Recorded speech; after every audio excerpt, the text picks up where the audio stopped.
Hello, party people. My name is Adam Lane, and you're listening to another episode of Oak Performance Radio.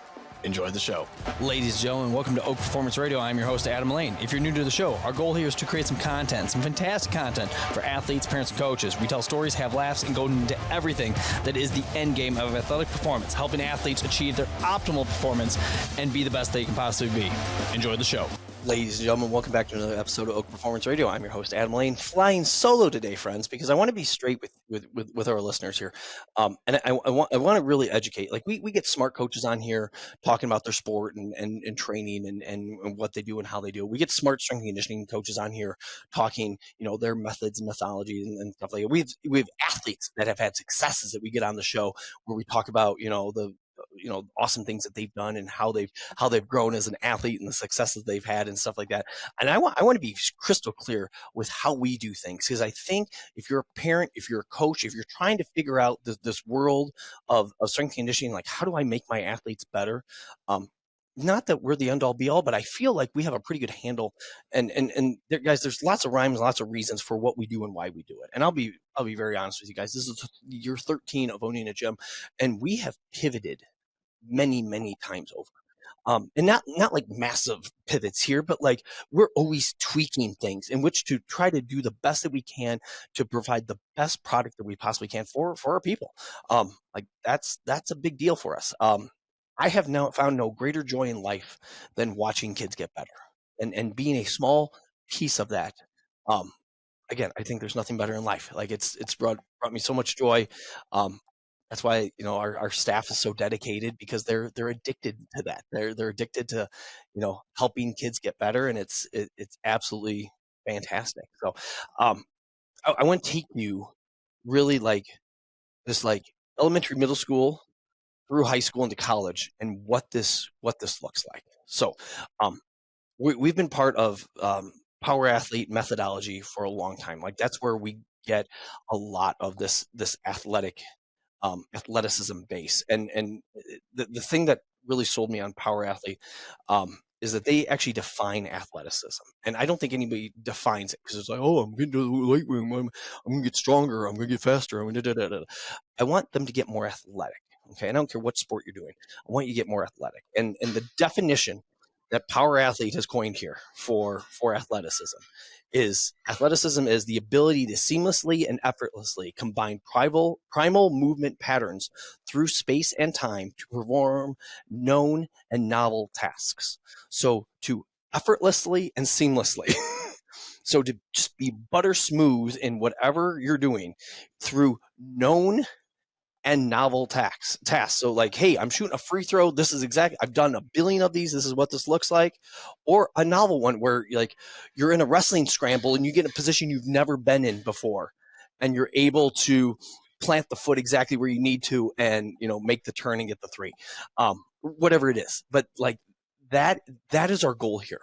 We're trying to develop athletes and athleticism and drive and push kids and help them get better at seamlessly and effortlessly combining primal movement patterns through space and time to perform known and novel tasks. So that's it sounds goofy, guys, but that's the goal within everything that we do. Okay. I have two boys. They're 13 and 10. So they're seventh grade and fourth grade here. And so they have done wrestling, they have done jujitsu, they have done soccer, they have done flag football. Reed the oldest has done tackle football. We've done lots of different things. And I think it has helped round them off as athletes, because I feel like they are pretty decently at doing these things. We can go out in the driveway and shoot some hoops. They're not great because we don't play a lot of basketball, but like it's not bad. They can kind of put some things and ideas together. I used to coach basketball back in the day, so I can help them with some stuff, and it's okay. Like they don't know how to play defense, but I show them the stance and they figure it out. I think this is a big deal for these. I know we talk about multi-sport athletes and stuff like this. I think it's a big deal, guys. Parents, if you're listening, I think multi-sport is a big deal. I really encourage them doing lots of different things just to work through different athletic patterns and motor patterns and seamlessly and effortlessly combine these primal movements, into known and novel tasks. I think it's a very valuable thing for an athlete to develop, especially at these younger years. or they keep growing and they keep growing and they keep growing and they keep growing. So, the one rule we have in the Lane house is that we always have to we have to play a sport in a season. Okay, so we're wrapping up wrestling here. Okay, we have wrestling sectionals this weekend. After wrestling, hopefully we make it to state. What happens? But after wrestling, we have to figure out a sport to do for the spring. Okay, so we've honestly talked about lacrosse. Boys have never done lacrosse, but like it seems like the Razorbacks have a very nice program. I'm very much looking into that. They've done soccer, so we're not doing the club thing, but maybe we do the developmental fun league thing, which I'm absolutely fine with. Maybe we've talked about boxing. They don't really want to get hit in the face, but they, like, yeah, I don't want to get hit. But like so much of boxing is hitting the bag work and even the shot and moving the feet and the hit. Like I love that rotation piece. I think it develops athletes in a really really cool way. Not saying they have to become professional fighters. Adam, they wrestle and they box. Oh my gosh, MMA. Yeah, my wife would love that. But my point there is when athletes of this like late elementary, middle school age come to us, our goal with them is just to teach them the foundation within everything that we do. Adam, wait a minute, don't you have force plates? You guys ran with Sparta Science for years, okay, and now you have Hawken Dynamic force plates. Like, what do you mean? Use the force plates to do. We do. Everybody that comes in, we're going to get them on the plate. We'll see how they create, transfer, and apply force. But if they're 13 and under, guys, I don't care. Like, we are going to teach them how to squat, a simple, beautiful, basic goblet squat. We're going to teach them how to hinge, not with a massive barbell, but like with a light kettlebell, with perfect neck position, perfect back position, making sure that we're using the hips and actually hinging, at the waist. A lot of kids don't know where their hamstrings are. They sit all day, and then we get weird and kyphotic and they don't know where their posterior chain is. We'll teach them to push. We'll teach them to pull.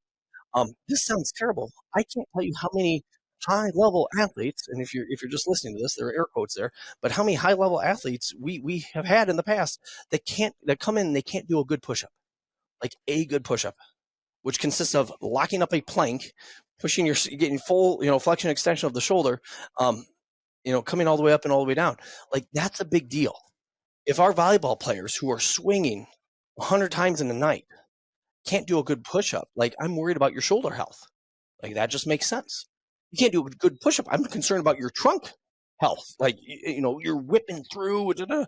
Softball, baseball, the same. Like you are cranking so hard. But if you don't have the stability to because really a push-up is, again, a plank with, the actual push-up piece. But if you don't have that trunk strength, like, oh my gosh, like I'm really worried. So we work on these things. That's what we do within the middle school program. We call it phase 1, and we have phase 1A, B, C, D, E, and F. And we take our time to get kids through this. And it varies a little bit, but there's always these foundational, simple movements for kids. Okay, to make sure, and I say, again, when I say kids, I'm talking like 5th through 8th grade type thing. So we get down these simple, basic movement patterns, and we do our best in which to make it fun, in which to make it creative, keep them mentally, stimulated. But I'll be honest with you guys, there's a lot of repetition here. And so, I say this out at like, if you're scrolling on Facebook and you're watching stuff on Instagram and stuff like that, and you see, and I see things, friends. But if you see a workout that kids are doing that you're like, oh, I bet Saquon Barkley could do that. Yes, Saquon should probably be doing that workout, and the 11-year-old should probably not be doing that workout. If they're balancing on Bosu balls with, like that's probably not the right workout for them. Like what we have to do has to be very, very basic, very, very, very, and I say basic not in a bad way, but foundational. Like it has to be very, very foundational. Okay, we have to squat, we have to hinge, we lunge. Lots of lunges with the kids. That single leg work is fantastic. Step up to get the 3-way access of the hips. Vertical push, vertical pull, horizontal push, horizontal pull. And if we're able to hit those 7 movements, we're doing very, very well. And we'll sprint, we'll change directions, we'll push a heavy sled, stuff like that. Okay, but we have to keep it simple. We have to keep it smart. And this is what frustrates me with people in our space, when all of a sudden it gets too like out of control with some of the tech stuff and stuff like that. I think you're missing the point. And that's why I've always appreciated the Sparta Science piece and the Hawken piece. we're able to scan kids, and if we do well, we'll see the vertical jump tick up. However, in the same breath, there's a good chance that these kids just hit puberty, they get a little armpit hair, they put on 10 pounds, and they're jumping higher and they're jumping better. So, like, part of this is just the development of the kid. This is why we're so patient with the development of these kids. Like, a lot of this depends on puberty, and if people hit puberty earlier, it's going to be a different boat than if they hit it a little bit later. The late bloomers. I was a late bloomer, and it really almost never bloomed, but that's another conversation. But I think this is a big deal. Parents and coaches, if you're listening to this, like it's we just have to keep it basic. We have to keep it simple. And if it gets too complex, if they're moving without good form, they're not getting better.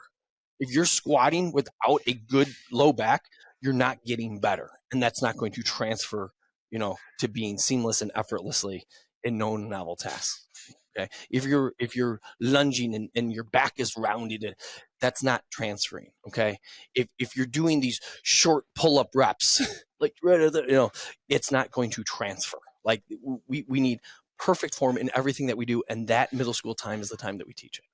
Okay. Now moving on to the high school form, and this is our little phase 2 here. But again, we get these kids on these plates. We see how they jump. And it's interesting, over the years, like, oh, Adam, you've coached kids and we have kids coming to us that are more, I don't want to say messed up, but have more issues than we've ever had. And it's weird because it's 2025. You think, like, oh, all the technology things, we think we'd be better and blah, blah, blah. Not the case.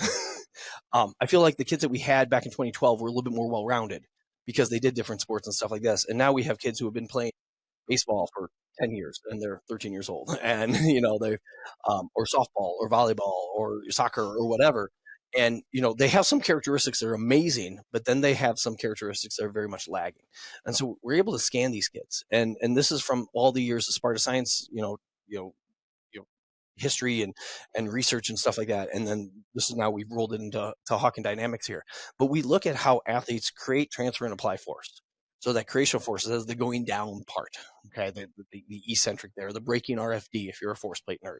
Okay, we look at the amortization phase, okay, that change of direction piece, and then we look at the concentric impulse, the coming up piece.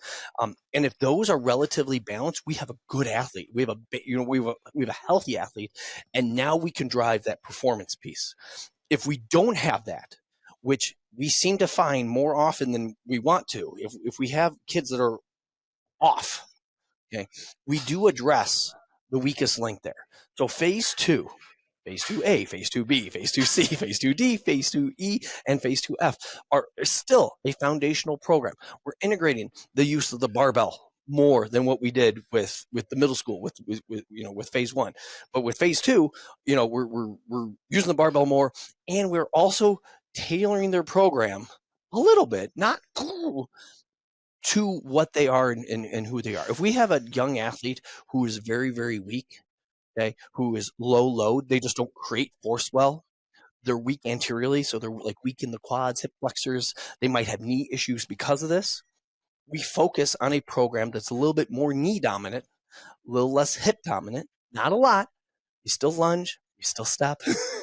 There's specific movements that we always work on because we're still dealing with young athletes. Okay, but we might throw in a little bit more of a front squat than we will a back squat.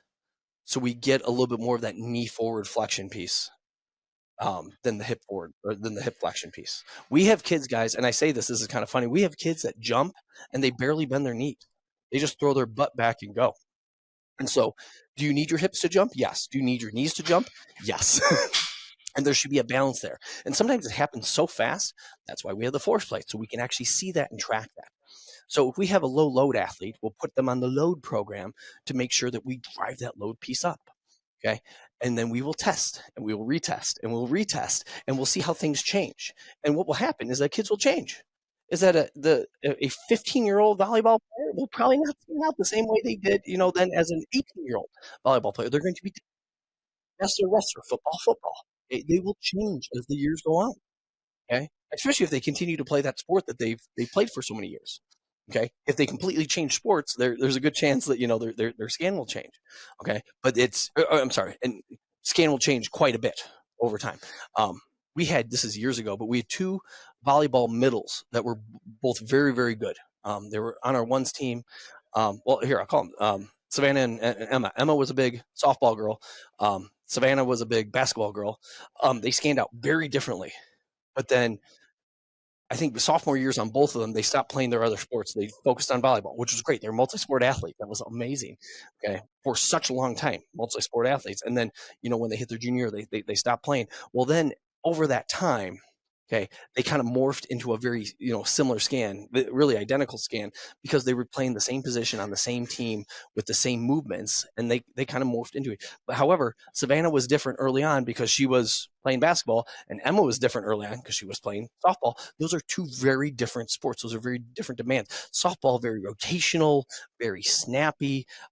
Short bouts of like intense speed, where basketball was much more endurancey, much more lateral, for periods of time, and a little bit more physical with actual body contact. It's different. It's a different sport. Again, that's why we like kids playing multiple sports.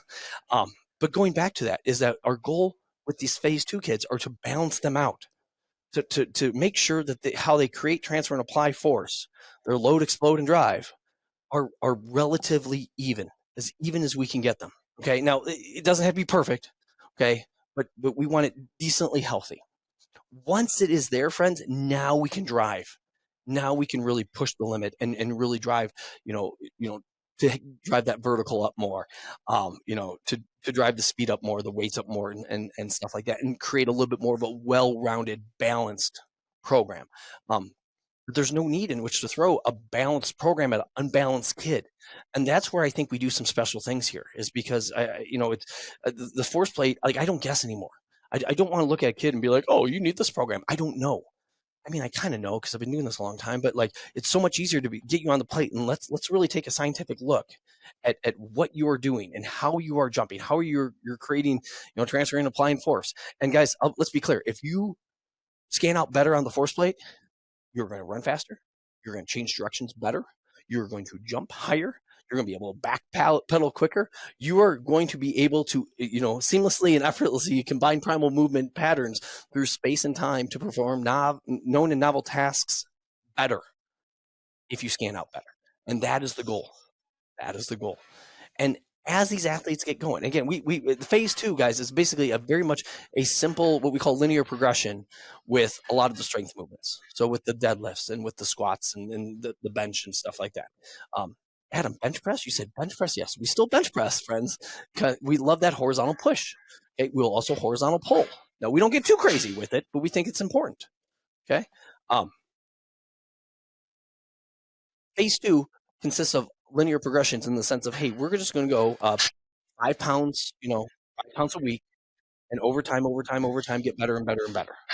At some point, if we hit a breaking point and we can't go any better, we'll reset and then keep going 5 pounds up, 5 pounds up, 5 pounds up. And eventually over time, and depending on how many days a week an athlete trains, we'll eventually get there.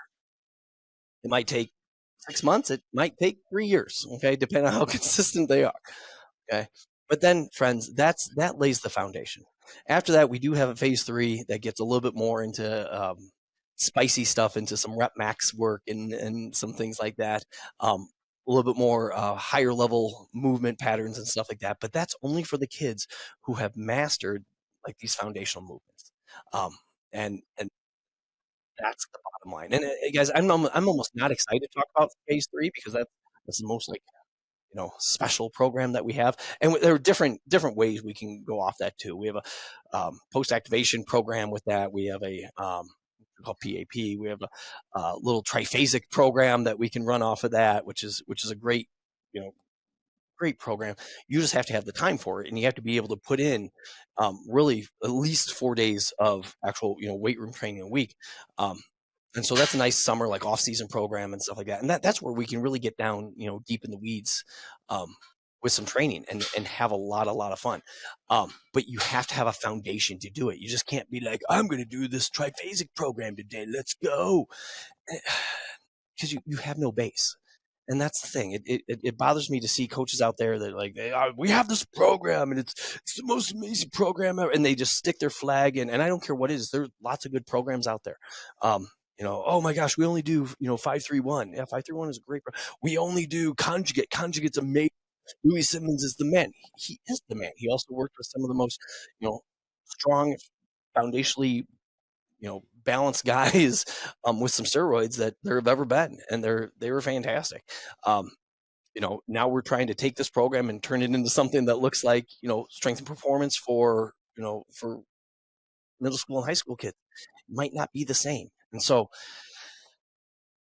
that that's us in a nutshell, friends. I can't believe I just talked 20 minutes straight into this camera about what we do and how we do it, but um, I think parents, if you're listening, coaches, if you're listening, you have to be foundational with this. You have to almost be boring with this. Training, and I hate to say it, like, need not be exciting all the time. Like there's repetition to it. Um, and the biggest thing is if you could stay consistent, it's exciting because it gets more fun because you move up kettlebells and you move up to bigger dumbbells and you move up to a bigger sandbag and you start to feel better and you see those successes and all of a sudden there's a rebound and you jump up against Johnny and Johnny is bigger than you, but all of a sudden you jump a little higher and you out rebound him and you're like, I can't believe what happened. Um, and it's really, really cool. Um, guys, I'll close with this. I'm so proud of my oldest son. Reed's been, again, he's been coming here for a long time. There are days he does not want to work out, and there are days I don't. Many days it's his choice. If he wants to work out, great. If he doesn't want to work out, that's fine. He has found great love in training with his buddies. So he has, I think 3 different buddies, that come and train with us, and he's not thrilled about working out by himself, but if Evan's here or Hunter's here or Jack's here, like he loves working out with those guys. And they're all doing our phase 1 beginner foundational program. So it's all good on that end of things. But he's taken this more seriously and more seriously. And so now, we're going into our 4th year of wrestling. They're, and he's 13. So started when he was, 9-ish or so. He'd done some jujitsu before, but he's wrestling kids who have been wrestling since they were 5 or 4. And he started 5 years later. And just this past weekend, he beat a kid that's beaten him 5-6 times before. And he beat another kid who has beaten him twice this year, and actually pinned them both. And just now, some of it, God loves us, and he just got in the right positions, and things were good because it's not like it was pure domination because it was not. But he has worked hard, and when these things come together, health, number one, he stayed healthy. He doesn't have shoulder problems. He doesn't have back problems. He doesn't have knee problems, which is a big deal when you get into these, these sports, especially like a wrestling, where very physical. But I say that, but our volleyball kids, go to these weekend tournaments and play 6 games, and they jump and land on a piece of plastic that's half inch, thick, really hard on the body, really hard on the body. So wrestling just being a different hard on the body, but he ended up winning the regional, and I'm fingers crossed and a lot of prayers, hoping that that his sectionals can work out and he can make it to state. We're, we're hopeful. We're excited. But I think, guys, that's where it comes in. He hasn't done anything overly exciting, overly novel, overly whatever. He's just basic foundational stuff. He's not back squatting with a barbell. He's 13. He doesn't need to back squat with a barbell. It doesn't really fit him. He's not that big of a kid. Like it just looks awkward. Um, and just just simple stuff, the stuff that you can get done with light kettlebells and sandbags and dumbbells and stuff that are so important. They're so important. And so, parents, coaches, if you lay the foundation the way it needs to be laid, okay, if you assess athletes the way athletes, in my opinion, need to be assessed to see what weaknesses they have and address those weaknesses, and you keep them healthy and you continue to get them better and better and better, once they reach that baseline level of strength where they are an athlete, they can do stuff in the weight room. They have lots of pull-ups. They can rep out push-ups. They can back squat, you know, over their body weight for 5 reps, 10 reps. Guys, talking specifically, I like the baseline level of strength about 1.5 times body weight to squat a set of 5. Okay, so if you weigh, 200 pounds, be able to do 300 pounds for a set of 5, that's a pretty good baseline right there. Do you need to back squat 400?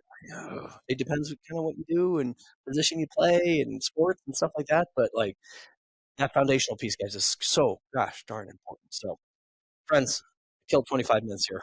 I hope you enjoyed this. I don't know if you enjoyed this, but I enjoyed it because I think this stuff needs to be talked about because too much of our world is little 30-second Instagram reels being like, look at this cool thing this kid did, and da-da-da, and they did this, da-da. And I think we get false conceptions in our mind about what sports performance training needs to be.